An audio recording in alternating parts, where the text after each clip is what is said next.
ጎናቸው ከጓደኞች መሃል ይለያል በል። ከጥቂት ደቂቃ በፊት ጓደኛቸው ነው አለቃ ነው። ከጥቂት ደቂቃ በኋላ እሱ ንጉስ ነው። ስቲል እነሱ አለቆች ናቸው። በሩን ዘግተህ በቀንድ የሞላውን ዘይት በራሱ ላይ ድፋበት። ምክንያቱም ኤልዛቤል እስራኤላዊ አይደለች። ከመካከላቸው ገንጥሎ ወጣው። ለምንድን ነው ሲለው ፈልጌህ ነው። እዩ ብድግ ብሎ እሺ ብሎ ገባ። ግልሙትና የሚለው የጣዖት አምልኮ ነው። አለቃን ገለል ነግስ ነው አለች። እግዚአብሔር ይሄንን የሚበቀለው በእናንተ። ሁሉም ሰው ተቀብሎታል። ምን እናርግ አይባልም። እግዚአብሔር በኢየሩሳሌም ቤተክርስቲያን ያደረገውን አዲስ አበባ መድገም አለበት። እምበላው ስጠኝ፣ እምጠጣው ስጠኝ። እንደሷ አትጸልዩ። ካልበላችሁ ልገለይ ነው ወይ አትበሉት። ነገሮች ምንም ያክል ከባድ ሊሆኑ ይችላሉ። አንዳንዴ እግዚአብሔር አፖይንት ያደረጋችሁ ነገር ቀላል ሊመስላችሁ ይችላል። አድርጉት።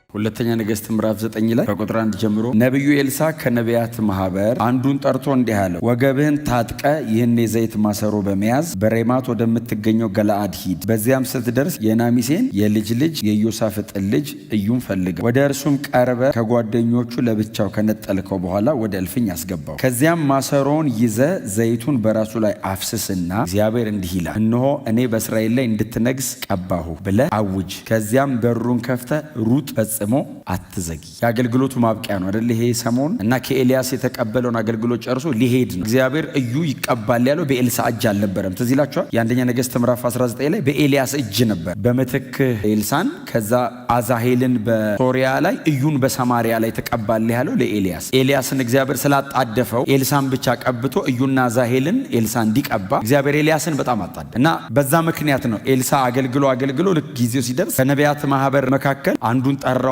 ጎልማሳን በቀንድ ዘይት ሞልተ ሩጥ። ከዛ ሲለው በሬማት ወደምትገኘው ወደ ገለአድ ሂድ እና እዛ አለቆች የሚሰበሰቡበት ከተማ ነው። ሹማምንት የሚሰበሰቡበት ከተማ እና እዛ ሹማምንት መካከል አንድ ሰው ታገኛለህ። የናሚሴን የልጅ ልጅ የኢዮሳፍጥን ልጅ እዩን ታገኘዋል። ስታገኘው ከመካከል ለይታ አውጣው። ጎናቸው ከጓደኞች መሃል ይለያል በሉት እና ከመካከል አውጣውና እሺ ሲል ለየው ከመሃልና ለብቻ ወደ ውስጥ ይዘው ግባ እና ይዘው ስትገባ ለምንድን ነው ቢሉ ፈልጌው ነው ብለህ ይዘው ግባና በሩን ዘግተህ በቀንድ የሞላውን ዘይት በራሱ ላይ ድፋበት። እግዚአብሔር እንዲህ ይላል፣ በእስራኤል ንጉሥ ሆን ዘንድ ቀብቼሃል። አክዓብ ከሞተ በኋላ በእስራኤል ላይ ኢዮራምም አካዝያስም ነገስታት ናቸው። ኤልዛቤል ደግሞ ንግስት ናት። እነሱ እያሉ እግዚአብሔር እዩን ንጉሥ አድርጌሃል። ምክንያቱም ኤልዛቤል እስራኤላዊ አይደለች፣ ሲዶናዊት ናት። ሲዶና ማለት በዓል የሚመለክበት።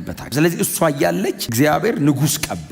ኤልሳ ያለውን አገኘ። ኤልሳ እንደምታውቁት ነው እንግዲህ በጣም ታላቅ የሚባል ነብይ ነው። እንትኑን ነግሮታል። ሁኔታውን ሲነግረው ሰውየው ሴት እንደነበረ አገኘው። ከመካከላቸው ገንጥሎ ወጣው። ለምንድን ነው ሲለው ፈልጌህ ነው። ከዛ ምን እንዳለው ታውቃላችሁ? አለቃ ሆይ።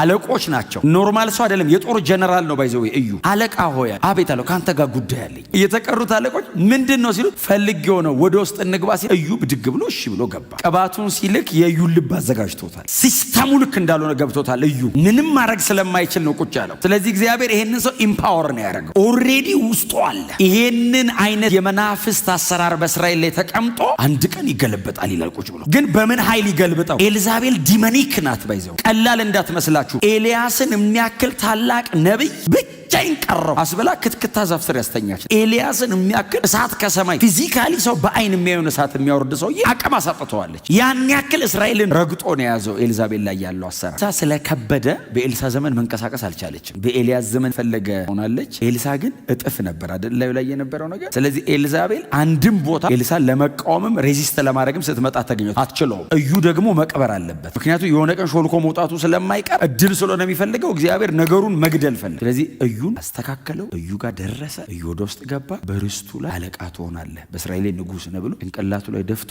በሩን ከፍቶ ሮጠ ይላል። አለቆቹ ተሰብስበው ይጠብቁታል። እዛ እንትኑ ጋር የቤቱ እንትን ውስጥ ከውስጥ ሲወጣ ሰውዬ ልብሱ ጭንቅላቱ ፊቱ ሁሉ ዘይት በዘይት ነው። ይሄ እብድ ምን አለ አሉት። ሊትራሊ ሰውየውን እብድ አሉ። እብድ አይደለም አላቸው። እግዚአብሔር እንዲህ አለኝ። ምን አለ? ከኤልሳ የተላከ እግዚአብሔር ነብይ ነው። ምን አለ? በእስራኤል ንጉሥ ነህ አለኝ። ከጥቂት ደቂቃ በፊት ጓደኛቸው ነው አለቃ ነው። ከጥቂት ደቂቃ በኋላ እሱ ንጉሥ ነው። ስቲል እነሱ አለቆች ናቸው። እግዚአብሔር ሲመጣ ከባድ ነው። ስቲል እነሱ አለቃ ናቸው ተመጣጣኝ። እሱስ ንጉሥ ሆነ። ንጉሥ ሆኑ ሲላቸው መጽሐፍ ሲናገር ልብሳቸውን አውልቀው አነጠፉ ይላል። ንጉሥ ሆይ። ከዛስ መለከት አምጥተው ድምፃቸውን ከፍ አድርገው እዩ ነገሳሉ። ከዛ እዩ ምንድን ነው ያደረገው? ሰረገላው ላይ ተቀመጠ። ወደ እስራኤል ሩጫ ጀመረ። እግዚአብሔር አፖይንት ያደረገው ዙፋኑ ላይ እንዲቀመጥ ብቻ ሳይሆን በኤልዛቤል በኩል በእስራኤል ላይ የመጣውን ነገር እንዲበቀልለት። እግዚአብሔር ለሪቬንጅ ነው አኖይንት ያደረገ፣ ሊበቀል ነው። የእግዚአብሔርን ቁጣ በእስራኤል ላይ ማሳያ ነው። ይሄ ሰው ወደ እስራኤል እየሮጠ ሲሄድ መንገድ ላይ ኢዮራምን አገኘው። አሁን እናንተ ብትሆኑ የዛ ታሪክ አሁን እናንተ ብትሆኑ እየሄደ እያለ ኢዮራምን ሲያገኝ ሰላም ነው አለ። አመጣጡ ያስፈራል። ውስጡ ላይ የሆነ ነገር ያለው ሰው እኮ ሰላም ምን ሰላም አለ? እስከ ትላንት እኮ ሰላም ነው።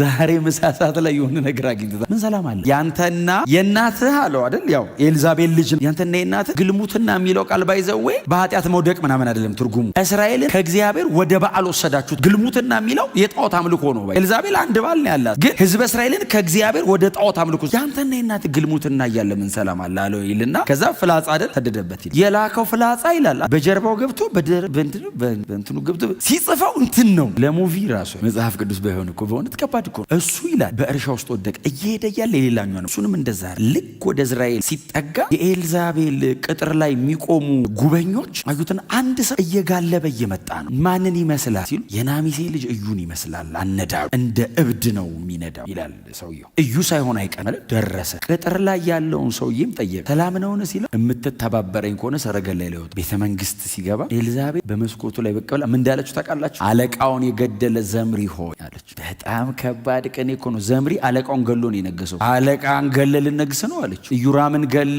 አካዚያስን ገለ ዘምሪ አለችው። እዩ እንደሆነ እኮ ታውቃለች። ዘምሪ ታሪክ ጠቀሰችለት። ዘምሪ ሆይ ሰላም ነውን ስትል መልስም አልነበረውም። እሷ ወርውሯት አለ። ሲወረውራት ደሟ በግንብ ላይ ተረጨ ይላል። ገባና ቁጭ ብሎ እየበላ እያለ የኤልዛቤልን ሬሳ ቤተ መንግስት ውስጥ እኮ ነው ውሾች እየበሉት። ምንድነው የሚለው ቃሉ? የእግዚአብሔር ሰው ነብዩ ኤልያስ እንደተናገረ ኤልያስ ተናግሯል። የኤልዛቤልን ሬሳ ውሻ ይበለዋል ብሎ በኤልያስ በኩል የተነገረው የትንቢት ቃል ተፈጸመ። የናቡቴን ደም እግዚአብሔር ተበቀለ። እሱ ብቻ እንዳይመስላችሁ የቀረ አንድ ሰው እንዳይቀር አድርጎ ወደ በዓል አምልኮ የሄዱትን በሙሉ ዞር አረጋቸው። የቤተ ክርስቲያን ክብር፣ የቤተ ክርስቲያን መልክ መመለስ አለ። መጋደላችን ከስጋና ከደም ጋር አይደለም። ይህ አዲስ ኪዳን። እግዚአብሔር ይሄንን የሚበቀለው በእናንተ ራሳችሁን አዘጋጁ። አንዳንድ ነገሮችን አትቀበሉ። ሁሉም ሰው ተቀብሎታል ምን እናርግ አይባልም። የቤተ ክርስቲያን ስታንዳርድ መጽሐፍ ቅዱስ ላይ አለ። ከዚህ ስታንዳርድ ከወረድን ተንበርክከን ማልቀስ ነው ያለን። ሁሉ በዚህ በኩል እየሄደ ነው ተብሎ አንዳንድ ነገርን አጽድቀን ቁጭ እናደርጋለን። ኤልዛቤል እንዲያረገች ነው፣ እነ ዩራምም እንዲያረግ፣ አገሩ በሙሉ እንደዚህ ነው። ሰው ሁሉ ከእግዚአብሔር ፊቱን አዙሯል። ምን ላርግ ታዲያ አላለም። ወክ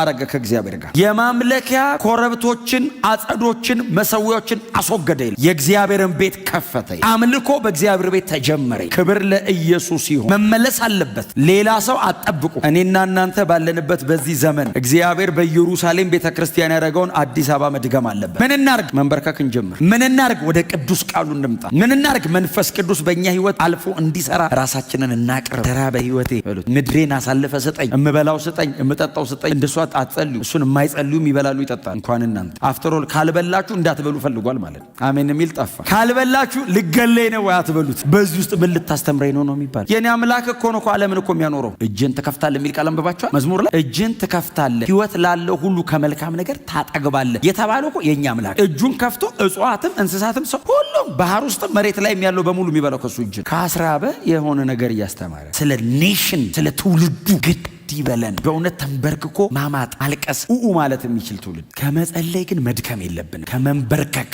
መድከም የለብንም። ነገሮች ምንም ያክል ከባድ ሊሆኑ ይችላሉ። በጣም ኢንቲሜት መሆን አለብን ከጌታ ጋር። እኛ ጨርሰን የሚቀጥለው ትውልድ የተስተካከለ ነገር ላይ መግባት አለብን። እዩን እግዚአብሔር የላከው ለዚህ ዓላማ ብቻ ነው። ሌላ ዓላማ የለውም። ሰውየው ባይዘው የነገሰውም አጭር ዓመት የሰራውስ ይሄንን ነው። እግዚአብሔር የቀባው ለዚህ ነው። ልጁም አካናውኖ በወጣትነቱ የጨረሰው ይሄንን ነው። ጨረሰ። ሌላ ታሪክ የለውም። አርጅቶ እዩስ የተሰጠው ይሄ ነው ሚሽን። ስክሪፕቸር ላይ ገንገብ መጽሐፍ ቅዱስ ጋር የእግዚአብሔርን በቀል ተበቀለለት ተብሎ አንዳንዴ እግዚአብሔር አፖይንት ያደረጋችሁ ነገር ቀላል ሊመስላችሁ ይችላል። አድርጉት። እግዚአብሔር አደርጋለሁ ያለው ማድረጉ አይቀርም፣ ግን በዚህ ትውልድ ማድረግ አለበት። ግን በእኔና በእናንተ ማድረግ አለበት። ሰዎች አይናቸውን ወደ ጌታ ዞር ማድረግ አለባቸው። አይናቸውን ወደ ወንጌል መመለስ አለባቸው። ሌሎች ርዕሶች በሙሉ ከእግዚአብሔር ቤት ተጠርገው መውጣት አለባቸው። ኢየሱስ እንግዳ መሆን የለበትም። ቸርች መመለስ አለበት። ይሄ ክብር የሐዋርያት ቤተ ክርስቲያን ከውስጣቸው የሚወጣው የእግዚአብሔር ኃይል ምድራቸውን፣ ትውልዳቸውን፣ ከተማቸውን ይኸው ዘመንን በሙሉ የሚሻገር ነው።